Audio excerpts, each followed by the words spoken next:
नमस्कार। Study world classes में आपका स्वागत है। मैं हूं आपका मेजबान। और मैं हूं आपकी विशेषज्ञ। आज हम इतिहास के एक ऐसे दौर की गहराई में उतरने वाले हैं जिसने आधुनिक भारत की नींव रखी। हम बात कर रहे हैं 19वीं सदी के सामाजिक धार्मिक सुधार आंदोलनों की। बिल्कुल, जिन्हें हम 19th century socio religious reform movements भी कहते हैं। और ये सिर्फ इतिहास का एक चैप्टर नहीं है ना, ये वो कहानी है कि कैसे भारत ने अपनी सदियों पुरानी जंजीरों को एक तरह से तोड़ना शुरू किया। एग्जैक्टली। और परीक्षाओं के पॉइंट ऑफ व्यू से तो ये टॉपिक एक्सट्रीमली इंपॉर्टेंट है, पर हम इसे रटने की कोशिश नहीं करेंगे, बल्कि समझेंगे कि ये सब हुआ क्यों। सही बात है। हमारा मिशन आज यही है, ये समझना कि इन सुधारों की जरूरत आखिर पड़ी ही क्यों। वो कौन सी चिंगारी थी जिसने पूरे देश में एक वैचारिक क्रांति एंड इंटेलेक्चुअल रेवोल्यूशन को जन्म दिया। तो चलिए शुरू करते हैं। सबसे पहले ये समझना होगा कि 19वीं सदी में भारत का माहौल था कैसा। हाँ, a snapshot of the society. हाँ। आप कल्पना कीजिए कैसे समाज की जो ठहरा हुआ है, ज्ञान और तर्क की जगह अंधविश्वास और कर्मकांड ने ले ली है। एक तरह का सोशल स्टैग्नेशन आप कह सकती हैं। बिल्कुल। समाज बुरी तरह से जातियों में बटा हुआ था। कास्ट सिस्टम इतना रिजिड था कि इंसान की पहचान उसके काम से नहीं बल्कि उसके जन्म से होती थी। और इसी सिस्टम की सबसे भयानक उपज थी छुआछूत, अनटचेबिलिटी। हाँ, जो एक सामाजिक कलंक था। और महिलाओं की स्थिति तो शायद उससे भी ज्यादा चिंताजनक थी। जैसे कि सती प्रथा, बाल विवाह, कन्या हत्या फीमेल इन्फेटिसाइड, और विधवाओं के साथ जो दुर्व्यवहार होता था, ये सब समाज की कड़वी सच्चाई थी। तो ये तो हुई समाज की अपनी अंदरूनी समस्याएं, लेकिन क्या कोई बाहरी दबाव, कोई एक्सटर्नल प्रेशर भी था? हाँ, बिल्कुल। और ये एक बहुत बड़ा फैक्टर था। 1813 में एक चार्टर एक्ट आया। अच्छा। जिसने ईसाई मिशनरियों के लिए भारत में धर्म प्रचार के दरवाजे पूरी तरह खोल दिए। उन्होंने स्कूल खोले, अस्पताल खोले, जो अच्छी बात थी, पर उनका एक बड़ा मकसद धर्म परिवर्तन भी था। तो यहाँ से एक रिएक्शन शुरू हुआ होगा। एग्जैक्टली। जब भारतीय नेताओं ने देखा कि लोग, खासकर पिछड़े वर्ग के लोग, हिंदू धर्म की कुरीतियों से तंग आकर ईसाई बन रहे हैं, तो उन्हें एहसास हुआ कि अगर हमने अपने घर की कमियों को दूर नहीं किया तो ये बिखर जाएगा। ओह, इंटरेस्टिंग। तो धर्म परिवर्तन के डर ने एक तरह से धर्म सुधार के लिए कैटलिस्ट का काम किया। बिल्कुल, ये एक कमाल की विडंबना है। ये तो बहुत दिलचस्प नुक्ता है। और क्या कारण थे? एक और अहम कारण था अंग्रेजों का ही एक ग्रुप, जिन्हें हम प्राच्यवादी या ओरिएंटलिस्ट्स कहते हैं। ओरिएंटलिस्ट्स। हाँ, ये वो ब्रिटिश स्कॉलर्स थे, जैसे विलियम जोन्स, जिन्होंने भारत के प्राचीन ग्रंथों, वेद उपनिषदों का अध्ययन किया और दुनिया को बताया कि भारत का अतीत कितना गौरवशाली रहा है। तो इसका असर ये हुआ कि जो भारतीय अपनी संस्कृति को लेकर एक हीन भावना एंड इंफीरियोरिटी कॉम्प्लेक्स में जी रहे थे, उनके अंदर एक नया आत्मविश्वास जागा। सही पकड़ा। जब बाहर वाले आपकी तारीफ करते हैं तो आपको अपनी कीमत का एहसास होता है। भारतीयों को लगा कि हमारा अतीत तो महान था, पर आज हम पिछड़ गए हैं। और फिर आया सबसे बड़ा गेम चेंजर, अंग्रेजी शिक्षा। The biggest one. अंग्रेजों ने अपने शासन को चलाने के लिए एक पढ़ा लिखा बाबू वर्ग तैयार करने के लिए इंग्लिश एजुकेशन सिस्टम शुरू किया। लेकिन इसका एक अनइंटेंडेड कॉन्सिक्वेंस हुआ। हाँ, इस शिक्षा ने भारतीयों का परिचय मिल्टन, वॉल्टेयर, रूसो जैसे पश्चिमी विचारकों से कराया। उन्होंने स्वतंत्रता, समानता, लोकतंत्र जैसे आइडियाज के बारे में पढ़ा। और फिर उन्होंने उन्हीं विचारों को भारतीय समाज पर लागू करके सवाल पूछना शुरू कर दिया। बिल्कुल। इसी अंग्रेजी शिक्षा से एक नए मध्यम वर्ग, a new educated middle class का जन्म हुआ, और इसी वर्ग ने 19वीं सदी के सभी सुधार आंदोलनों को नेतृत्व दिया। तो ये एक परफेक्ट स्टॉर्म था। और इस लहर पर सवार सबसे पहले नायक थे राजा राममोहन राय। निसंदेह, राजा राममोहन राय को आधुनिक भारत का जनक या फादर ऑफ मॉडर्न इंडिया यूं ही नहीं कहा जाता। वो एक पुल की तरह थे। मतलब वो भारत के प्राचीन दर्शन और पश्चिम के आधुनिक विचारों दोनों को गहराई से समझते थे। कई भाषाएं जानते थे, संस्कृत, फारसी, अरबी, अंग्रेजी। उनकी सोच कितनी आगे थी, ये उनके पहले ग्रंथ से ही पता चल जाता है। हाँ, बिल्कुल। 1809 में उन्होंने फारसी में तौफात उल मुवाहिदीन लिखी, जिसका मतलब है एकेश्वरवादियों को एक उपहार, अ गिफ्ट टू मोनोथियस्ट्स। जी। इसमें उन्होंने मूर्ति पूजा का खंडन किया और कहा कि दुनिया के हर धर्म का मूल संदेश एकेश्वरवाद है। सोचिए, उस दौर में धर्म के केंद्र में बैठकर मूर्ति पूजा को चुनौती देना बहुत बड़ा साहसिक कदम था। और उन्होंने सिर्फ विचार नहीं दिए, बल्कि जमीन पर काम भी किया।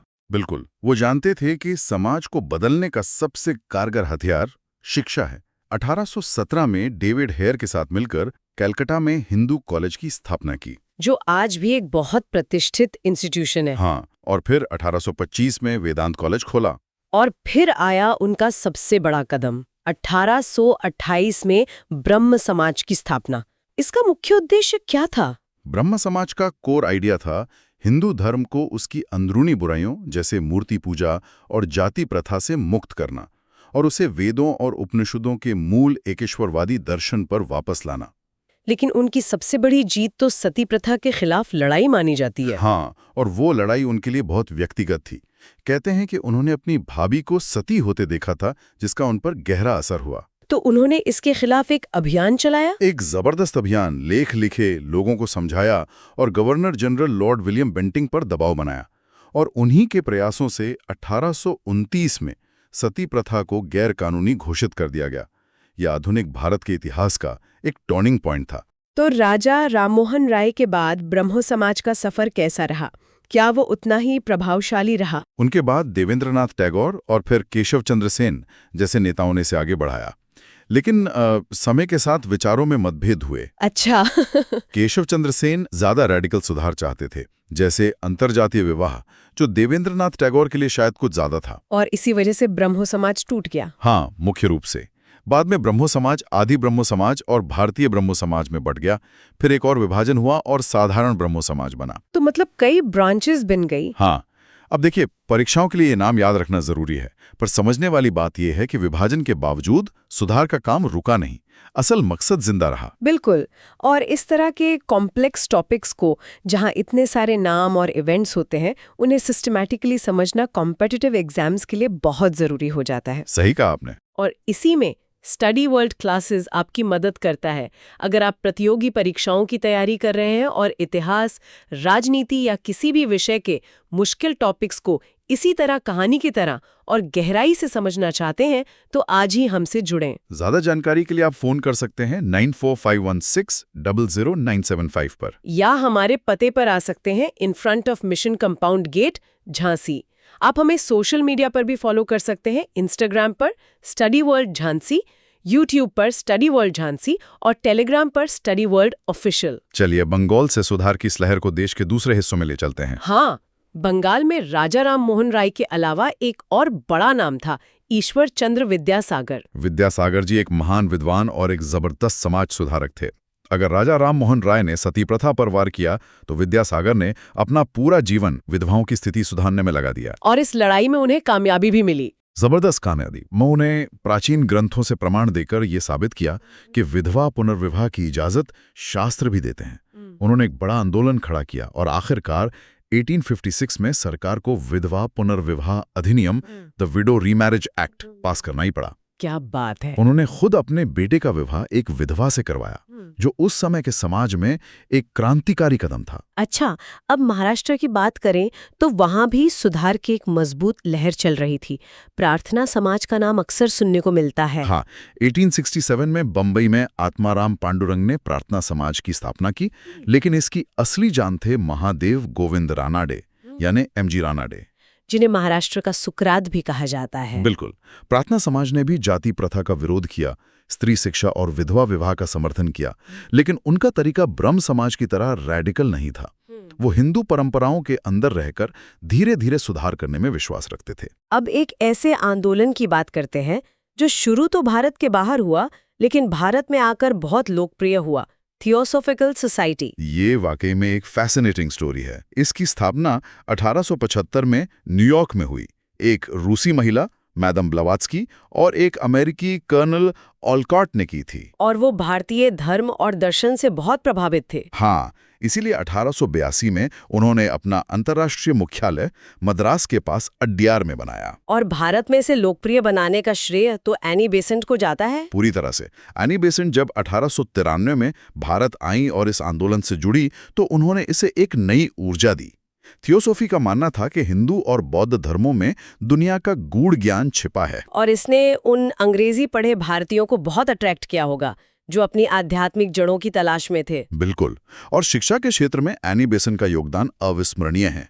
1898 में उन्होंने बनारस में सेंट्रल हिंदू कॉलेज की स्थापना की। और यही कॉलेज आगे चलकर 1916 में महामना मदन मोहन मालवीय जी के प्रयासों से बनारस हिंदू विश्वविद्यालय यानी BHU बना। एग्जैक्टली। और अब आते हैं उस आंदोलन पर जो शायद 19वीं सदी का सबसे आक्रामक और प्रभावशाली सुधार आंदोलन था, आर्य समाज। आर्य समाज और उसके संस्थापक स्वामी दयानंद सरस्वती एक जबरदस्त शक्ति थे। स्वामी दयानंद का मूल नाम मूलशंकर था और उनका नारा था वेदों की ओर लौटो, go back to the Vedas. इस नारे का क्या मतलब था? इसका मतलब था कि हिंदू धर्म का असली और शुद्ध ज्ञान वेदों में है, जो ईश्वर की वाणी है। उनके अनुसार बाद के जो पुराण और अन्य ग्रंथ हैं जिनमें मूर्ति पूजा, जाति प्रथा और कई कर्मकांडों का जिक्र है, वो सब मिलावट है। तो उन्होंने जन्म पर आधारित जाति व्यवस्था को भी खारिज कर दिया? पूरी तरह। उन्होंने कहा कि किसी व्यक्ति का वर्ण उसके जन्म से नहीं बल्कि कर्म से तय होना चाहिए। उनके इन्हीं क्रांतिकारी विचारों की वजह से उन्हें भारत का मार्टिन लूथर भी कहा जाता है। उनका तरीका बाकी सुधारकों से काफी अलग और ज्यादा डायरेक्ट था। बहुत डायरेक्ट। जहां ब्रह्म समाज और प्रार्थना समाज रक्षात्मक थे, वहीं आर्य समाज आक्रामक था। उन्होंने दूसरे धर्मों की भी आलोचना की और हिंदू धर्म को श्रेष्ठ साबित करने की कोशिश की। आर्य समाज ने एक शुद्धि आंदोलन भी चलाया था। इसको लेकर कुछ विवाद भी होते हैं। ये क्या था? शुद्धि आंदोलन का उद्देश्य उन लोगों को वापस हिंदू धर्म में लाना था जिन्होंने किसी दबाव में आकर इस्लाम या ईसाई धर्म अपना लिया था। हाँ, इसको लेकर कुछ विवाद हुए, लेकिन आर्य समाज का तर्क था कि अगर कोई स्वेच्छा से अपने मूल धर्म में वापस आना चाहता है तो इसमें कुछ गलत नहीं है। और आर्य समाज का सामाजिक प्रभाव बहुत गहरा रहा, खासकर शिक्षा के क्षेत्र में। बिल्कुल। आज भी हम देश भर में दयानंद एंग्लो वैदिक यानी DAV स्कूल और कॉलेज देखते हैं। इनकी शुरुआत 1886 में लाहौर से हुई थी। तो इन सब बातों का निचोड़ क्या है? जब हम इन सभी आंदोलनों को एक साथ देखते हैं तो भारतीय समाज पर इनका कुल मिलाकर क्या असर हुआ? और if you connect this to the bigger picture, तो इन आंदोलनों ने वो काम किया जो शायद 100 सरकारें मिलकर नहीं कर सकती थी। उन्होंने भारतीय समाज के दिमाग पर जमी सदियों की धूल को साफ किया। उन्होंने लोगों को तर्क करना सिखाया, सवाल पूछना सिखाया। और शायद सबसे बड़ी बात यह है कि इन आंदोलनों ने भारत की राजनीतिक आजादी की जमीन तैयार की। यही सबसे महत्वपूर्ण टेकअवे है। सोचिए, जिस समाज ने सदियों से चली आ रही सती प्रथा या जाति व्यवस्था को चुनौती देकर बदल दिया, क्या वो एक विदेशी हुकूमत को चुनौती नहीं दे सकता? सही बात है। इन सामाजिक सुधारकों ने लोगों के अंदर से वो डर निकाला और उनमें वो आत्मविश्वास भरा कि हम अपनी नियति खुद लिख सकते हैं। ये सामाजिक चेतना ही आगे चलकर राजनीतिक चेतना में बदली और स्वतंत्रता आंदोलन का आधार बनी। तो ये कहना गलत नहीं होगा कि सामाजिक सुधार असल में भारत की राजनीतिक आजादी का पहला अध्याय था। बिल्कुल। तो ये थी हमारी आज की गहरी पड़ताल 19वीं सदी के सामाजिक धार्मिक सुधार आंदोलनों पर। जाते जाते एक विचार आपके लिए छोड़ जाते हैं। हाँ। इन सभी सुधारकों ने आधुनिकता और परंपरा के बीच एक संतुलन बनाने की कोशिश की। उन्होंने पश्चिम से विज्ञान और तर्क को लिया, लेकिन अपनी जड़ों यानी अपनी संस्कृति को नहीं छोड़ा। आज 21वीं सदी के भारत में ग्लोबलाइजेशन के इस दौर में आधुनिकता और परंपरा के बीच ये संतुलन कितना प्रासंगिक है, इस पर जरूर सोचिएगा। इस तरह की और डिटेल क्लासेस के लिए स्टडी वर्ल्ड क्लासेस को सब्सक्राइब करें और हमसे जुड़ें। आप हमें फ़ोन कर सकते हैं 9451600975 पर, या हमसे मिल सकते हैं in front of mission compound gate, Jhansi में। हमें इंस्टाग्राम, यूट्यूब और टेलीग्राम पर फॉलो करना न भूलें। अगले एपिसोड में फिर मुलाकात होगी। धन्यवाद।